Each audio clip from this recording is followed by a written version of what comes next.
You're listening to the Ballet Piano Podcast, lifting the lid on dance accompaniment.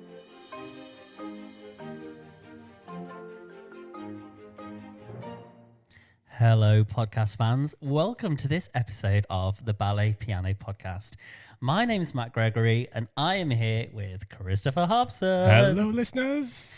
And today we are in conversation again, this time with Lorien Slaughter. Ooh, hello, Lorien. Welcome, Laurie. Hi, gents. Thanks for having me. Honoured to be here. We're so grateful that you were able to come on because we know how busy you are. Yeah, You're very busy, aren't you? Yeah, when you're at home and there's nothing to do and you can just hear the fridge going. That's like my worst nightmare. So yeah, I'm a pretty busy guy, but that's how I like it. Yeah, just for our listeners, what are we calling you? Because you've got lots of strings to your bow in the dance science. Well, yeah. So you're a physiotherapist. I'm a physiotherapist. Yeah, qualified massage therapist. Yep. So I have a massage qualification as well. Yep. And then, I'm an retired professional dancer. Yeah. But I also teach ballet still. Yeah. So yeah, I've got a few jobs. And you teach Pilates as well. I actually manage Complete Pilates Lime Street clinic. So I run that. And then I also work for Complete Physio as one of their clinicians, where I run a dancer's clinic a couple of days a week. Yeah. You've got no time to sit there and listen to the fridge buzzing away. No, it's a good job. I also got an 8-week-old daughter, so which is super cool. Hazel's not here today, but she's 10 weeks, I think, Wow, now as we so record this. Yeah, so we're just ahead of you. Yeah. Are you amazing, sleeping at all? My wife is incredible. Thank you, Kate. She lets me sleep in the spare room. And, we've got a snoo. I don't know if we can talk about snooze later, 'cause I think it's probably saved our life. If you've ever come across that cot. Oh, the cot on the side of the bed? No, it's not on the side of the bed. This thing, it like rocks your baby to sleep. Oh, and then when when your baby moves, it will kind of sense that and give them a bit of a shake, a bit of a rock, and they go back to sleep. So 9 hours last night. Akiko, are you listening? I know, right? It's amazing. But yeah, Kate is just rocking being a mom. Wow. It's just wonderful, isn't it? It's good fun. Very cool. Well, Smiles. You're both busy working fathers, aren't you? I know, yeah. Yeah. I'm busy for the first time in my life. What have I achieved today? I've drank a beer and I've walked the dog. That's been my achievement so far today. So, Laurie. Back to it. Yeah, Sorry. back to Laurie. So, how long have you been a physio then? So I've been a physio, I always forget, I think it's like 5-6 years now. Right. So I retired, I guess I was about 32, something like that, as a professional dancer. Yeah. And I literally did my last performance of The Prince in Swan Lake in Wolverhampton. Right. Monday morning, I was in St. George's University with about 1,000 students, and it kind of blew my mind. I was like literally sitting in the seating thinking, I'm on the wrong side of this. I should be on the stage. Let's go. What have I done? Yeah, but like I always knew I wanted to be a physio. Even like when you were dancing? Yeah, I mean, I had some ankle surgery when I was 16. I had a osteogonum taken out, and I just thought, what is this magic these people are able to do? Like, and to me, it was like a physical crossword. And I was always asking questions like, why are you doing that? What does that tell you? And it just blew my mind that it could go, this is what's wrong with you. Yeah. And this is what we're going to do. Right. And I love that. And I was always sort of interested in that. And I was very lucky. I didn't really have that many injuries as a dancer. But I attended the Royal Ballet School. I was there from 11 till 18. And then I worked professionally right through till, I'd say about, 32. Yeah. And I went to Birkbeck University and did a foundation course in life sciences allied to medicine. Yeah. So I did that in my last year at the English Youth Ballet. Right. So I was sort of dancing and studying at the same time. Yeah. It was amazing. Like it was such a great time. Because you were getting some context while you were studying and then still dancing and sort of applying that? Yeah. So that was literally sort of you marrying those two worlds, I suppose. And it was a nice transition, Matthew, because I think a lot of dancers, me included, when you stop dancing, it's like a bereavement. Oh, gosh, You really mourn that. And I just did not feel myself for like a year and a half. And it wasn't until I was probably in my second year at university that I started, I think, to attach to this new identity of being a physiotherapist. Yeah. I think personally as well, always being a musician and a dancer, it was so easy to wean off being a dancer because I had something else that I was really passionate about. Yeah. And of course I've done them both alongside each other for, like 14 years now.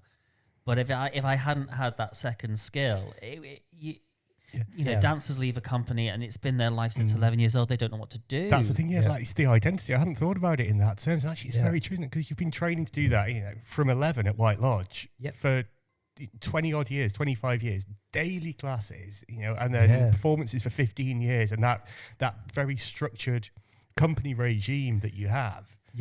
Yeah, it's very tough. Like you're told where to be, what to be, how to be, and why, aren't you? Like everything, like to a certain extent, when you're in the company, is done for you, isn't it? It's just like you have to be there and do it. It's from 11 at White Lodge. This thing called Fusebox Hall, and all the timetable for all the years goes up, and it tells you where you're going to be. Literally 15-minute increments from 7 o'clock in the morning till 9:15 at night. And I think it's to the detriment of dancers, because you almost, I think a lot of dancers need kind of reassurance, like, am I doing the right thing? You're amazing, you're doing the right thing. No one works harder, no one's got a better work ethic. So, but in terms of, they don't have a lot of confidence, and that's something I've noticed a lot of your guests talk about, how they've had to sort of almost like fake it till they make it. And very, very successful people that you've had on the pod, and I can relate to that. But I think when you start taking responsibility for people's medical well-being and health, you need to develop some confidence, right? And you can't really fake it when you're dealing with somebody's medical health either. You've got to make it. There's no faking it. No, nor should you. You've got to just be completely honest. I know what this is. I don't know what this is, and we can talk about this if you like. Like the challenge with physiotherapy, right, is we do the tests and they might be 60% accurate. So I know if I do the test right, I've got a 6, and I interpret the results right, which I think I do, then it's like a good test might be 90%, right? But some of them better, and it varies depending on what test you're doing. But you could do everything right and you could still be wrong. So there's no certainties in it, not absolutes. And you have to get comfortable with being uncomfortable. And you learn, and a lot of what I do now is about communication.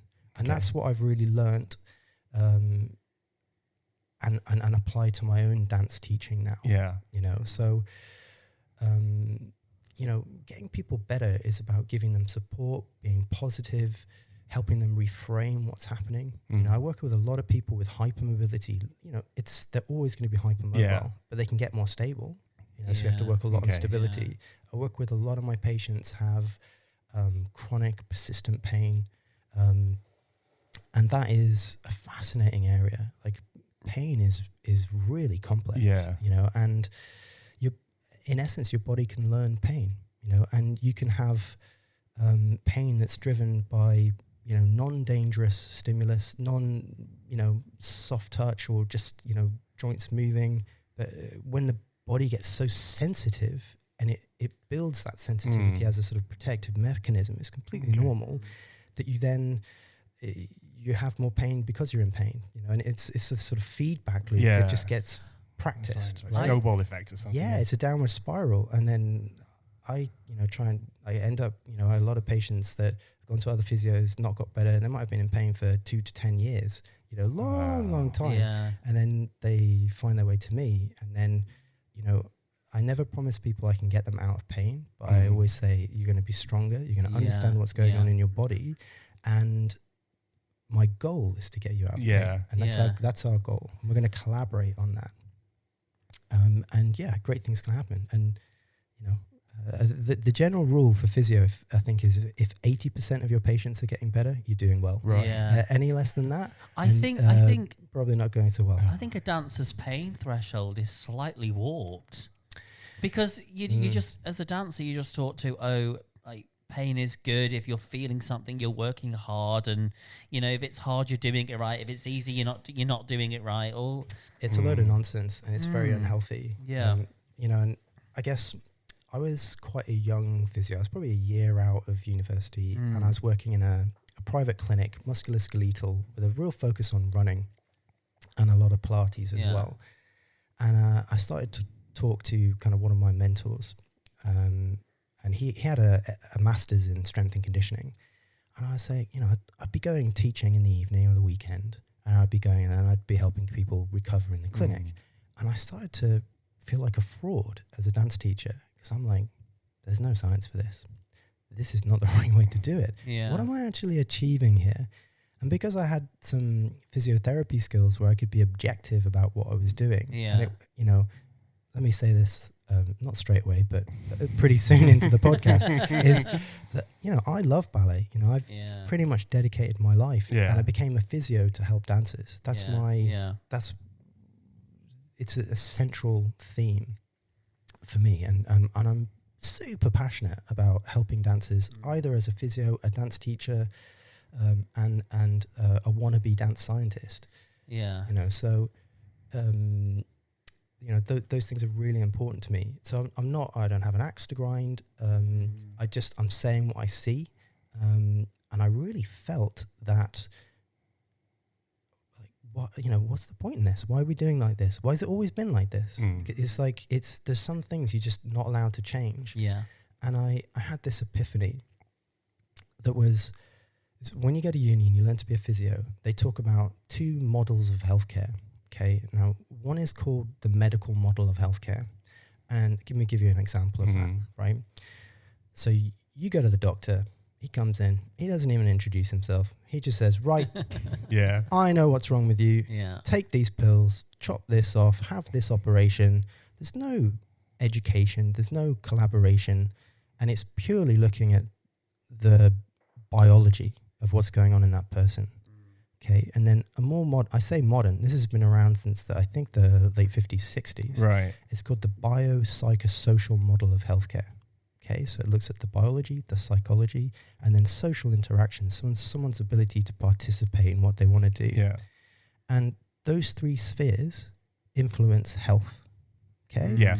So it's weird, and some patients find it a little uncomfortable. I do have these conversations with people most days where I'll say, are you married? Do you have kids? And they're like, why are you asking me that as a physio? It's because I want to know in that sort of social sphere, right, what are your needs? What do you need to be able to do? To interact and to be able to be a parent. And it's important. That's a huge part of someone's life. So if you don't know about it, you can't influence it. And then someone's psychology, super important. And I think this has massive parallels for dance. So I'm sure people think as a physiotherapist, I'm going to come on, I'm going to talk about injury prevention or strengthening and stuff like that. That's part of it, and we'll get there. But really, my big thing is about applying the biopsychosocial model of healthcare to dance. Right. Okay. So if we kind of flip it the other way, right? So you guys have seen a lot of dance teachers, right? I mean, thousands, probably tens of thousands of hours in ballet classes, right? More than me, definitely now, so I've been retired. And I bet you've seen those teachers that just scare the hell out of the kids, right? And it's brutal. And the kind of correction will be, what the hell do you think you're doing? Do it better. I mean, what's the information within that, right? And that's medical model. There's some guy coming in and it's just didactic. They just do what I say. There's no collaboration, and when you're in pain, quite often fear can drive that pain. And it's a threat response. Pain is a threat response to a perceived or actual harm. But there doesn't have to be any damage for there to be a lot of pain. And that's a really important thing about pain science. So if you've got a teacher teaching like that, scaring people, how are you going to produce a good performance? How are you going to... your psychology is suppressed. So that's fear. It's wrong already, isn't it? You're not setting somebody up to win, you're setting somebody up to fail already. And I think this is what you were saying about, Matt, like if it's painful, it's good. Yeah. Why? Like, why?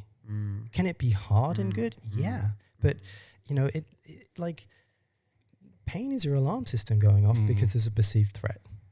So that,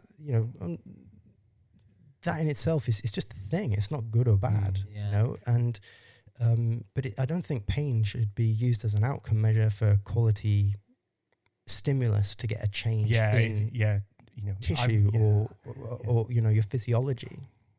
I'm in pain, therefore I've worked really hard this week. I've done a really good job. Yeah. I mean, and actually, do you know what? I was just, when you were saying that, I don't think I've heard the phrase that pain is good for a long time, certainly at a vocational level. That's good to hear. It's been a long time. And I think I've noticed maybe over the last 5 or 6 years, again, at vocational level, there's been a change of approach from certainly the new teachers that are coming in, who've, say, just retired off the stage and things like that, who've got a much different approach. It's a more modern approach. It's not better or worse. It's just different, and it's possibly more healthier. I think it's better than some of the more traditional styles who've maybe not gone with the times as much. I mean, one of the things that inspired me to become a physiotherapist is, there are people that I went to school that the training broke.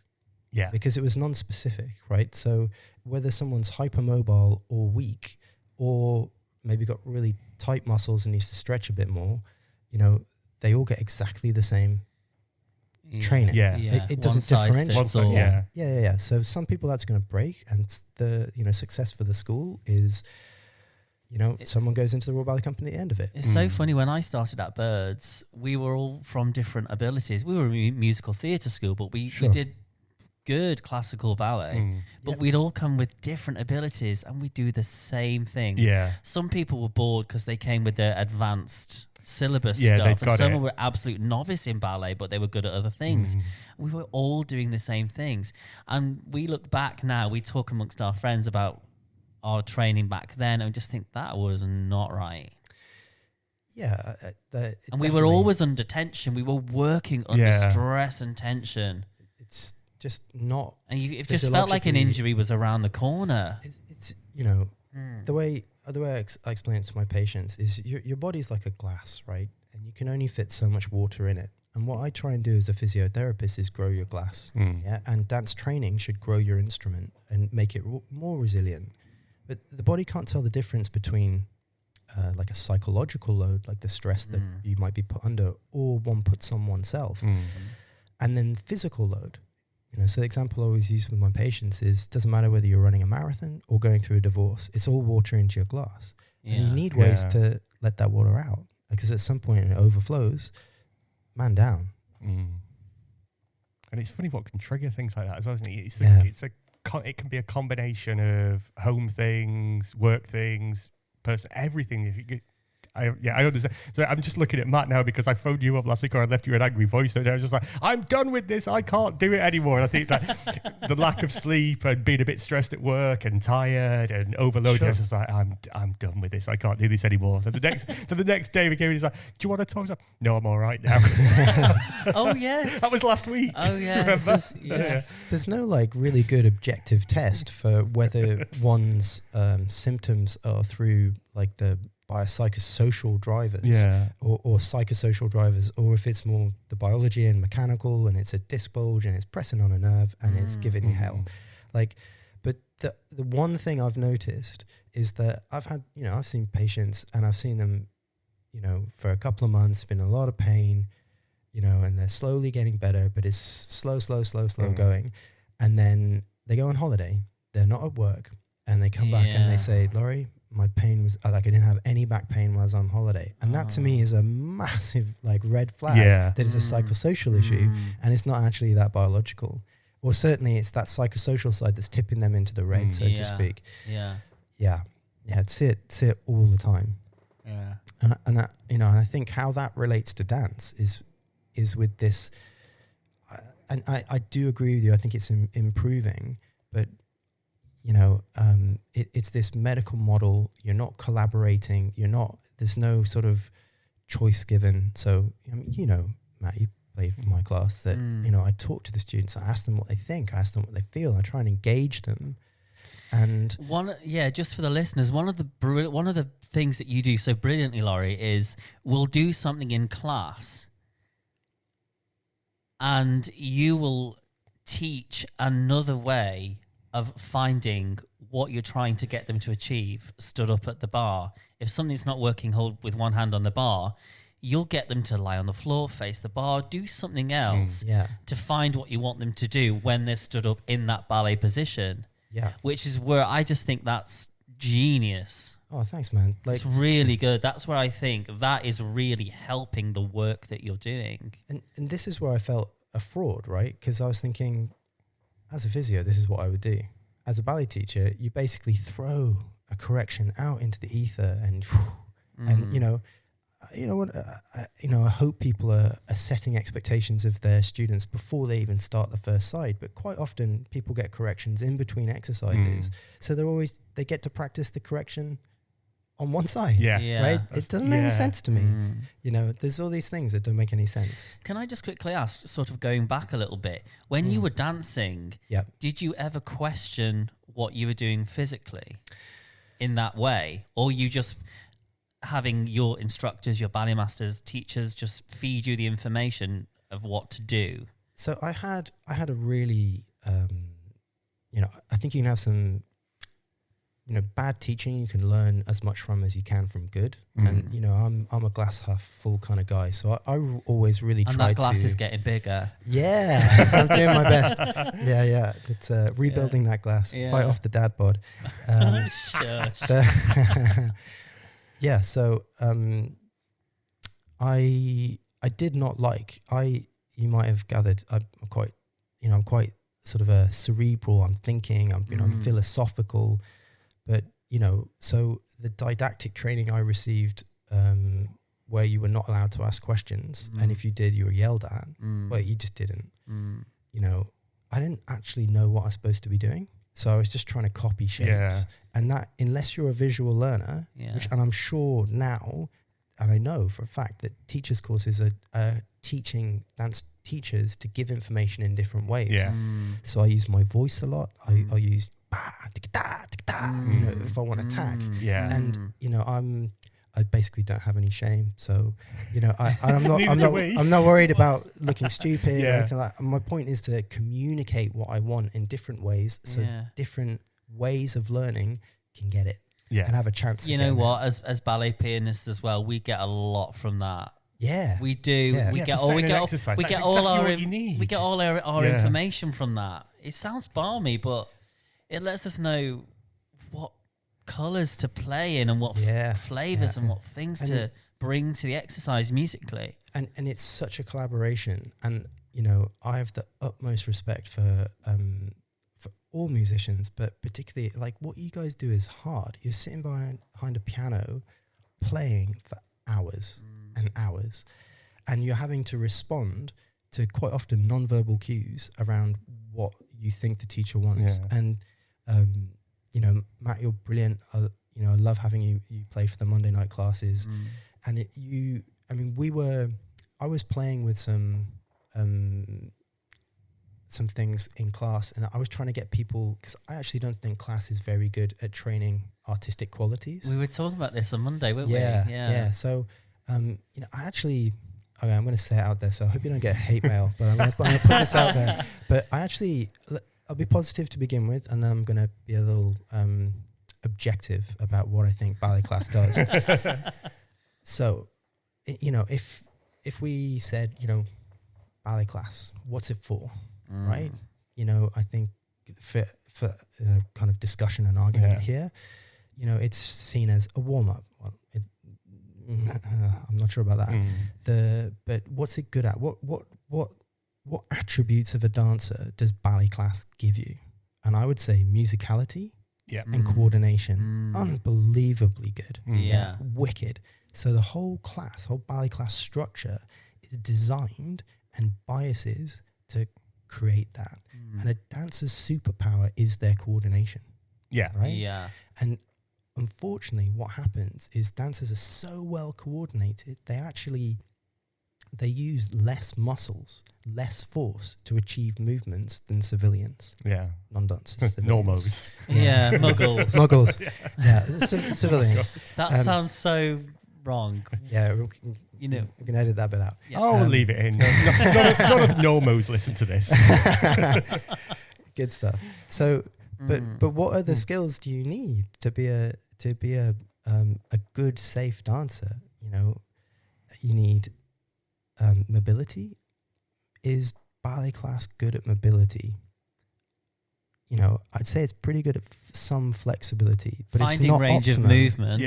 Yeah, so mobility is your ability to actively to use your muscles to get into a position, and flexibility would be like sitting in the splits. It's completely passive.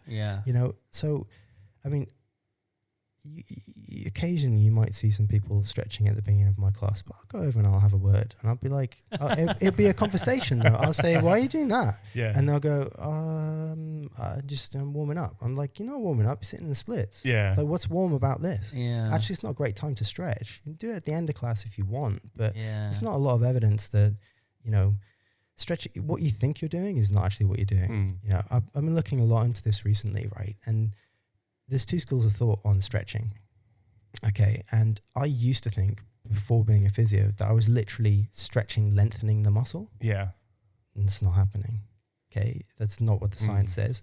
What's actually happening is sort of two ways you can get into a larger range of movement, is you can add what's called sarcomeres. So through certain strengthening exercises better than others, but you can add, it's like the component of a muscle.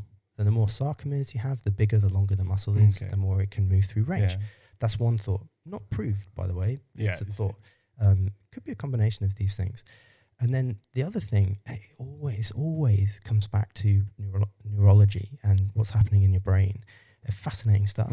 But it's your body's tolerance to stretch.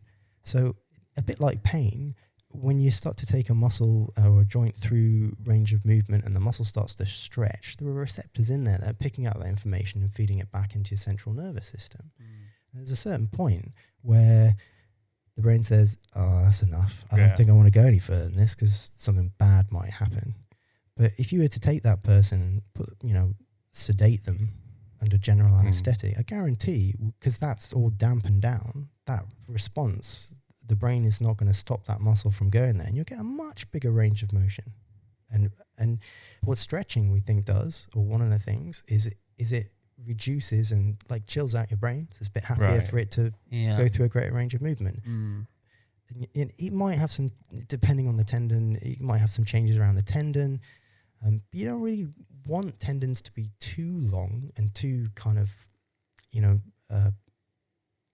lax, because what you want is that tendon to store and release energy quickly. There's another thing we've been playing with in class, Matt, isn't it? Is like the speed at which you're playing jumps. So because unless you've got like a maximal push off as quick as you can, you're not really training that tendon effectively. So in physio, we call it plyometrics, or strength and conditioning. It's plyometrics, and it's fast as you can. And the only music I think it was like Flight of the Bumblebee. And it would be like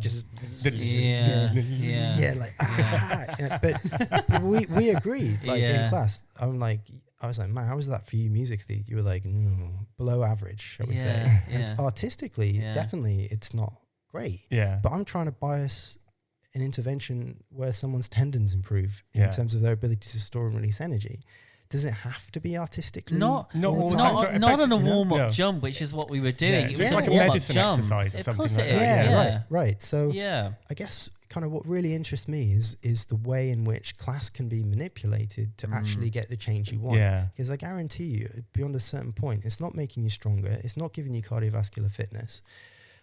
It's probably not improving your coordination because it's already as good as it's going to get in those things, and you're repeating the same things over and over and over again. So it's more of a mental warm up, but it gets up to a point where it's maintenance at best, but it's certainly not improving performance, in my opinion. There's scientific studies that show that dancers have similar cardiovascular or worse cardiovascular capabilities as sedentary individuals. I mean, how is that even possible? We stop all the time. There's not enough stimulus to change your system cardiovascularly. And, that's just what the science says. You can follow the podcast team by visiting the social media channels. Search for Ballet Piano Podcast on Instagram, Facebook and Twitter for up-to-date information and content about the podcast.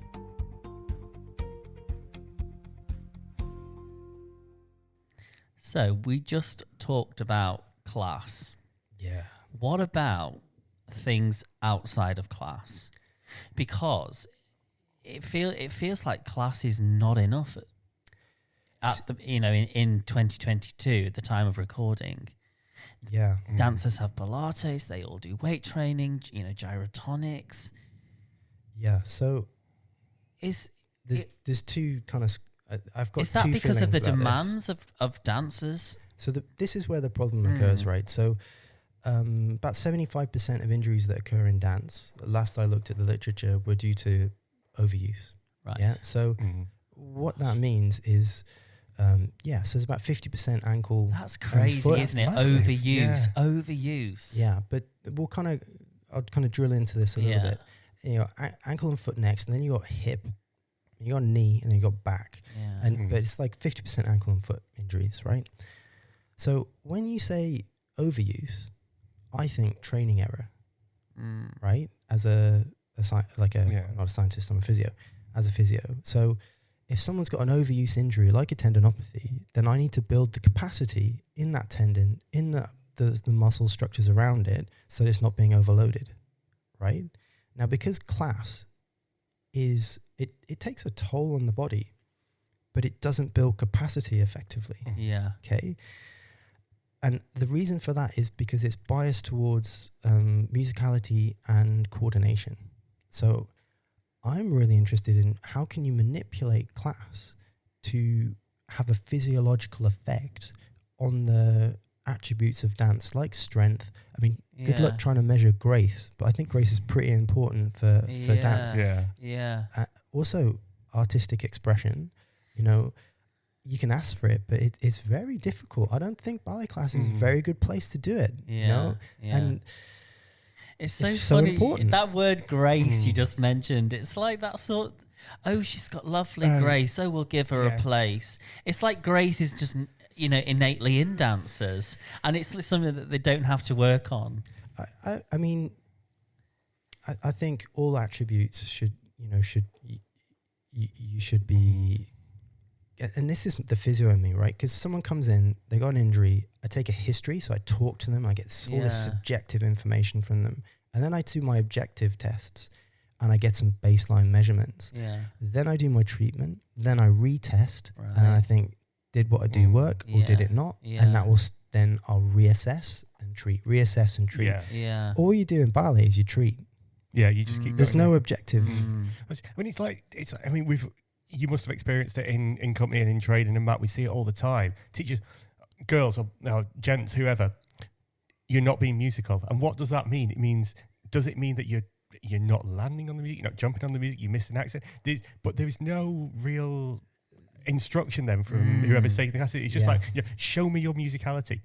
What do you mean? What do you want to see? Because if you want that, we see it sometimes with students or with pros, they'll interpret the music sometimes then in the wrong way, and then it's off. It doesn't work. Look, being hardcore biopsychosocial, I think it's for the dancer to interpret the music however they please, and particularly this has to be with, like, everything I say is within a context, right? So I teach open class, people are coming, and it's not, we do get professionals, but it's different in a company class. Yeah. But then, so different kind of populations of dancers, I think, should be treated in different ways.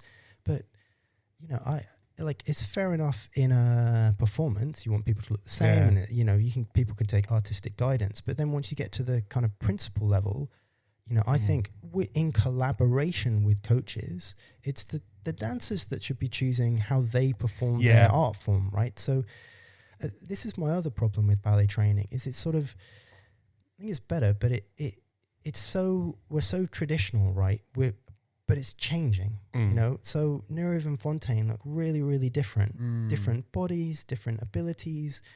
I'm not knocking them. They're brilliant. I love them, but you check out Ed Watson and Alicia Kojikura and Chroma and what they're doing. It's a completely different thing, right? Course. And it's kind of, I'm interested in, I guess, saying, okay, we're developing, we are evolving. So who are the tastemakers? Who are the people that get to say, this is good? And I think that should be a collaboration between all stakeholders, the sort of medical side of the teams, but then really importantly, the dancers themselves should get a say in that, and in driving the profession, because they've earned the right, in my opinion.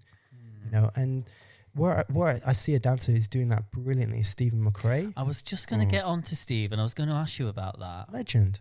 Yeah.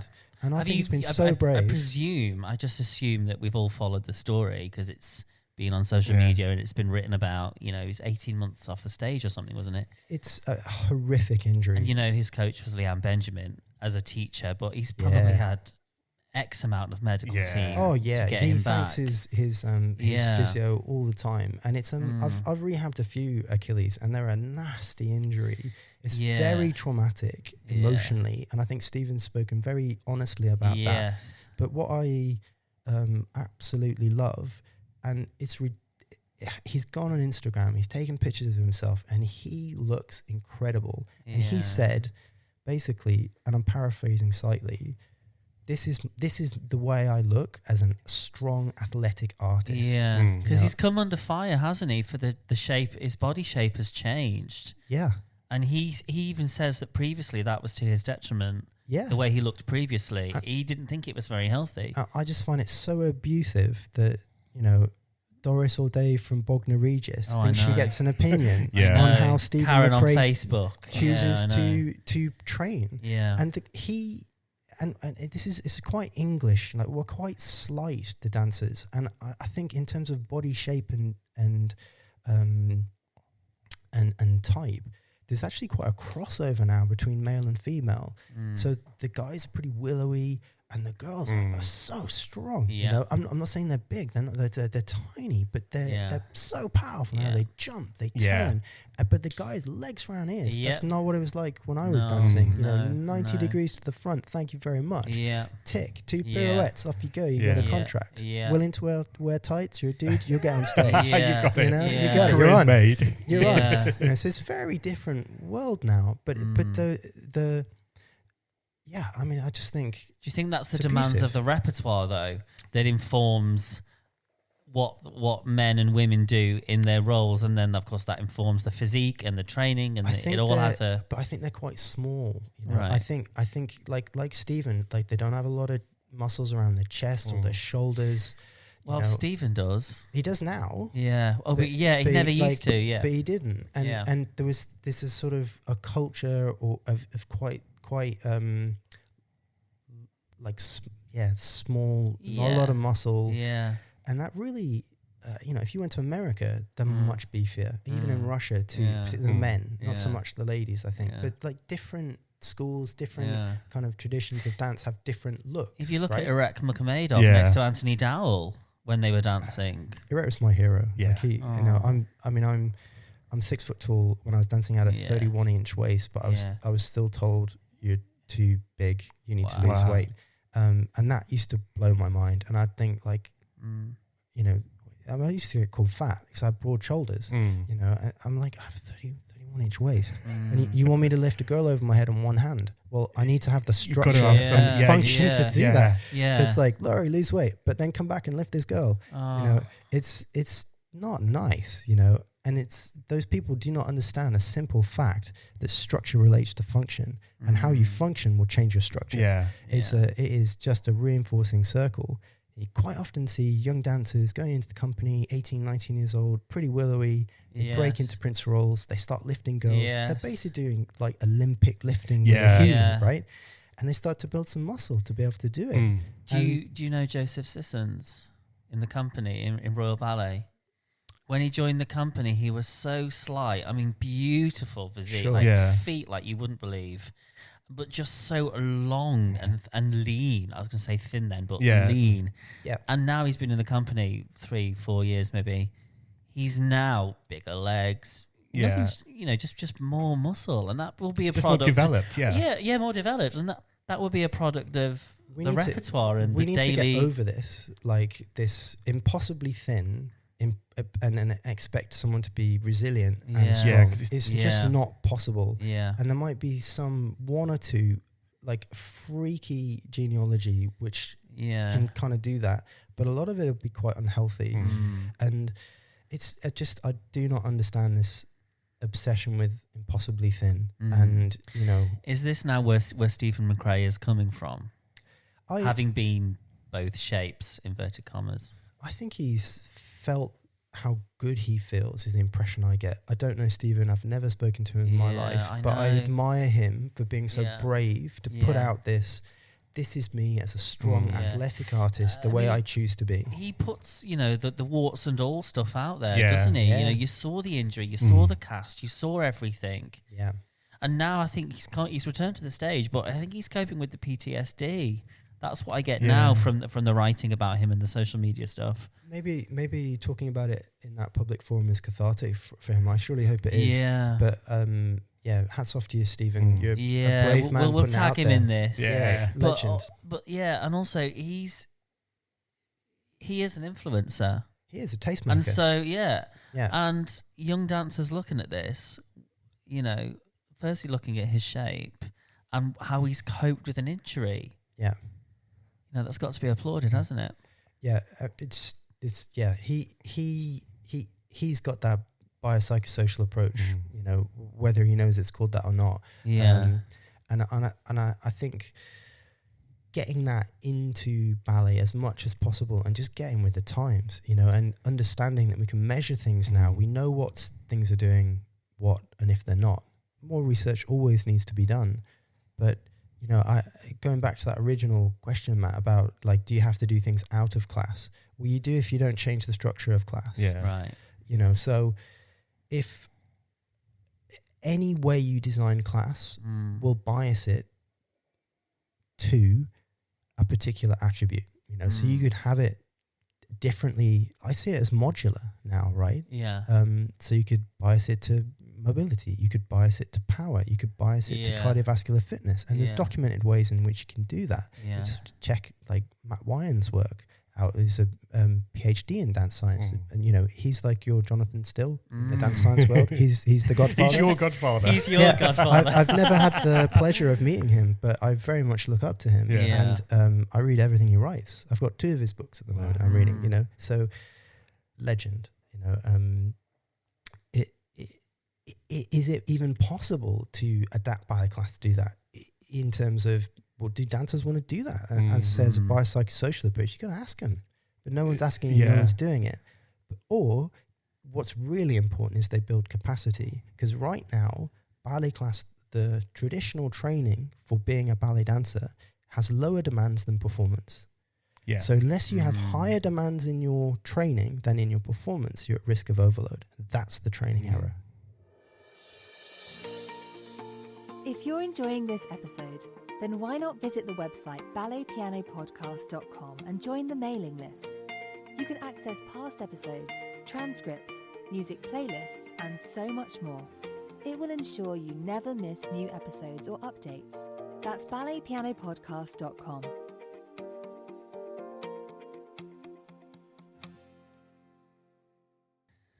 So, what does the future look like for Lorien Slaughter, career-wise? Well, I'm opening my dancers clinic any day now. So I'll be doing 2 dances, I'll be doing 2 days a week. Sorry. I'll see anybody, of course. I'm always happy to help, but I'm available for that. It'll be Wednesdays and Fridays. Mother plugger. I know, man. Yeah. Can I just ask? I was going to ask this earlier. How many dancers a week do you see? What percentage of your clientele is dancers? So it's 80% of my physio diary. Really? And it's probably 10% of my Pilates diary. Oh gosh, that's quite high. Yeah. All right. It's just started again now. I mean, the pandemic's blown us all off course, right? So no one's dancing, no one's earning any money, no one can come to physio. Yeah. And so we're just sort of getting back into it now. Yeah. So that's what I'm. So you're opening a dancers clinic. It's not exclusively for dancers, Right. but I'm calling it that.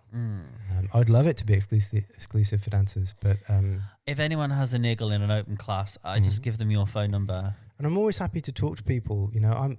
I I didn't become a physio to make a lot of money. I became a physio to help dancers. So look, if I need to get you in to assess you, I'm going to say that. But if I can give a little bit of advice and help without going outside of my scope of practice or doing anything I shouldn't be doing, of course I'm going to help. Can I ask you about your process? Because you did tell me this once.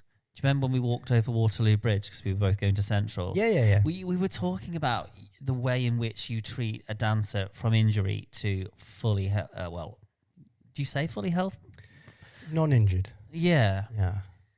Because if it's something that someone will always have, you just get them to a place where it's manageable.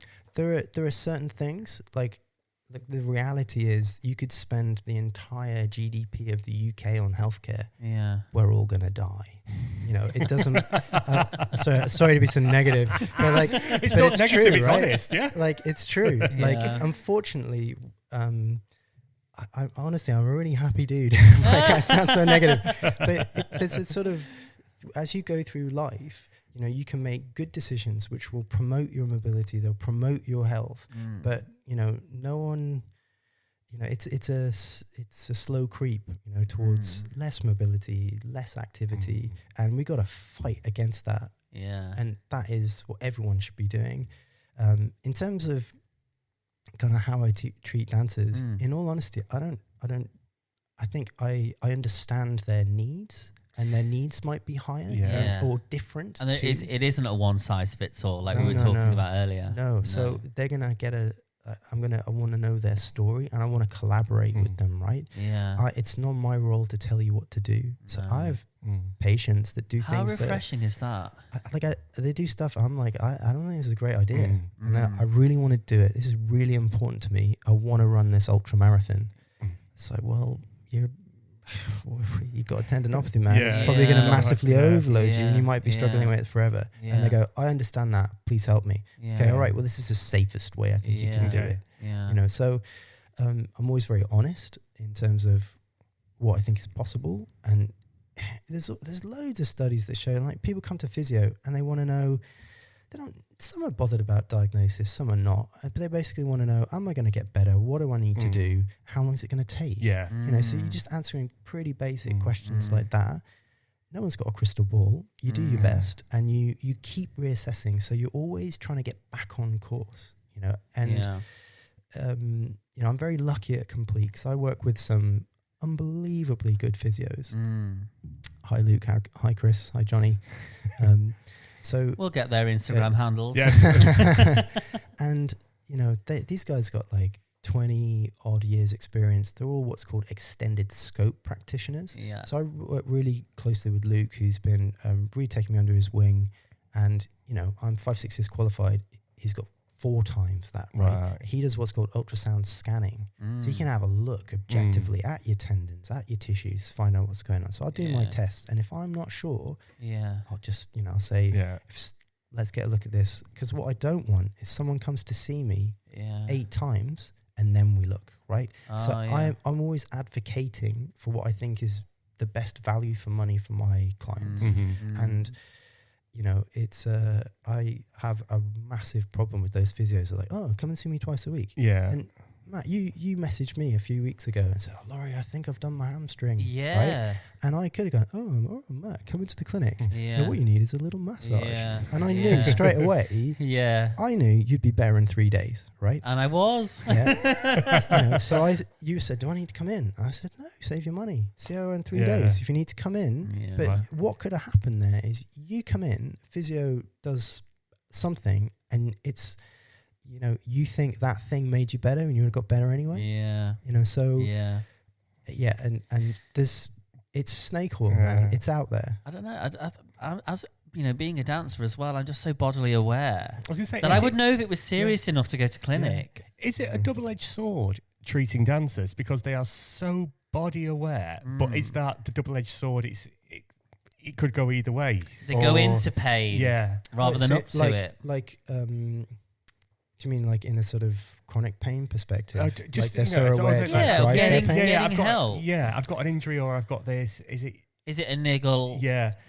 It's like, because I presume that, so like Joe Public, the bloke in the street, me, if something went on my body or I got a little pain, I'd probably just ignore it and I go, hopefully it'll be okay. And then if I've still got it 3 weeks, if I've got it a week later or 3 weeks later, I'll just ignore it. Whereas I honestly don't think that's such a bad strategy. Like if it's really bad, you're going to know about it and you're going to end up in A&E, right? So, it goes both ways. But I think I see a lot of sporty people. I see a lot of very active people.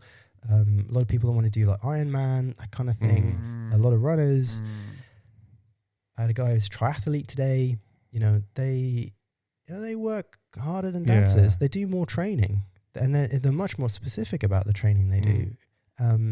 So really, the challenging bit when you're treating dancers is educating them about the psychosocial side of things. Are you getting enough sleep? Are you eating enough? That's a difficult conversation to have with the dancer. Now, I've treated dancers that have got stress fractures because they've got something called RED-S, so relative energy deficiency in sport. So there's no eating disorder. They just were under fueling, which meant that it's very common in dance, in gymnastics, for there to be that to affect their bone density. Right. And then so when they sprain their ankle, they break their metatarsal bone. Because or something else. And does that come from a pressure of the aesthetic? Yeah, of course. It all has a knock-on effect, doesn't it? Yeah. And, that's, again, people not understanding, and it's better. I think there's some great people like Oz Dancers Overseas and there's Nikki Kia that people should check out on Instagram and they're there and they would be brilliant at helping if someone's got those kind of issues. Because that's who I would refer you to, because that's, I'm not an endocrinologist and I'm not a nutritionalist. So you need that intervention. Yeah. I can help at a basic level and I'll recognize those things and get people to the people they need. And I think what's so challenging about what we're talking about around ballet class or ballet teachers is I've got a physio degree and I have all this training in dance. That's taken me years to do that, right? Am I then going to do a nutrition master's, or a strength and conditioning master's? Well, I might do the strength and conditioning, that'd be good. But I'm not going to go and do nutrition. But we need to have an MDT, multidisciplinary team around dancers. And, I think companies, they definitely have that, but that's what I have at Complete. I have a good team around me so they can help me help you. Yeah.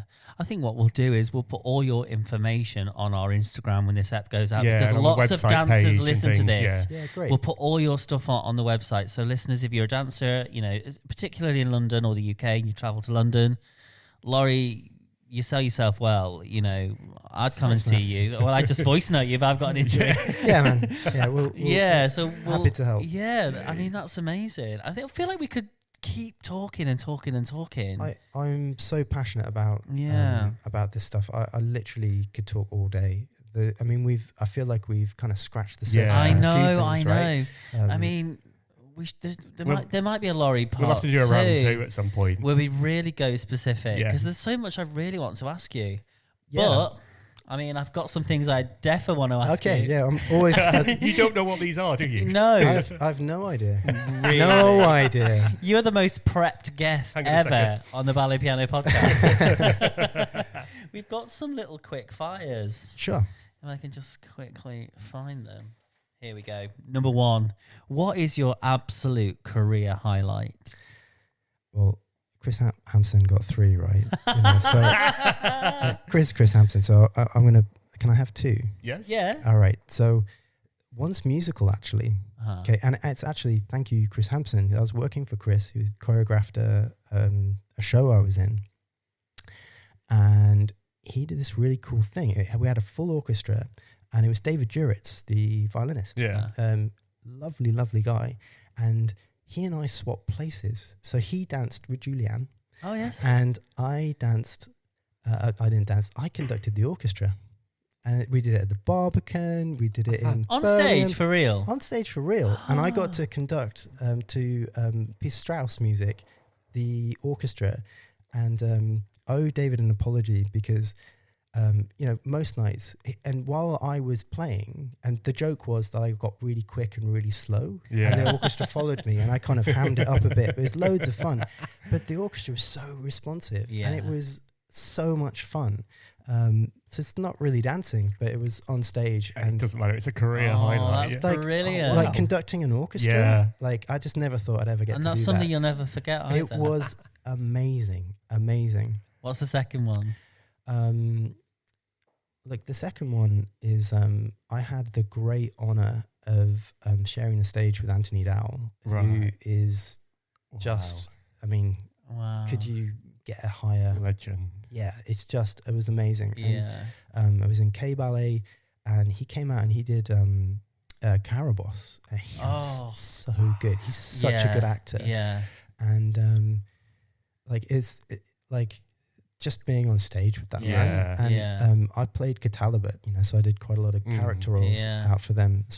Roland Petit picked me out in a Carmen. I got stabbed by Teddy in Carmen, and then Teddy was like, "Oh, you can act." And actually, the way Roland made me do it was like it's so hammy, man. Like there's a video of it somewhere, and I watch it now and I cringe. But Teddy was like, "Oh, you can act." So then he started casting me in that kind of thing. So, Anthony Dowell beat me up as Carabosse on stage. Definitely brilliant. Sharing the stage with that man. And wow. That would be my two highlights. Brilliant. Second question, what advice do you have for your 18-year-old self? I knew these were coming, but I didn't really think about this one enough, evidently. Because 18, you're at the Royal Ballet School at this point, you're about to leave. Like the advice I always give young dancers is, and this is what I've seen through my career, like it isn't always the best dancers that get the jobs and they have the most incredible careers. I think what the quality in terms of young dancers that I think they need to be mature beyond their years. Yeah. And they need to understand, and I don't think this is going to sound crazy, but look, I got into the Royal Ballet School and I wanted to be a marine biologist. I didn't want to be a dancer. And I kind of went because I thought it'd be cool, and people said you're good, and I wanted to see. All right, let's see. Yeah. And I think a lot of male dancers kind of fall into it a little bit. And then I fell in love with ballet through studying it, and particularly in my in upper school, Gavin Samwell, and just such I owe him a lot. He's just amazing man, and really was pushing us. Come on, you can do it. You can do it. Very positive. So I would say you it's all out there now. You've got YouTube. You can watch all your favorite dancers, but be exposed to as much as you can be, and understand the process. Okay, because it's not you're just going to school. You're going to see how you go. You're in White Lodge. You're in first year. You got to understand that journey from being in school to being in a company.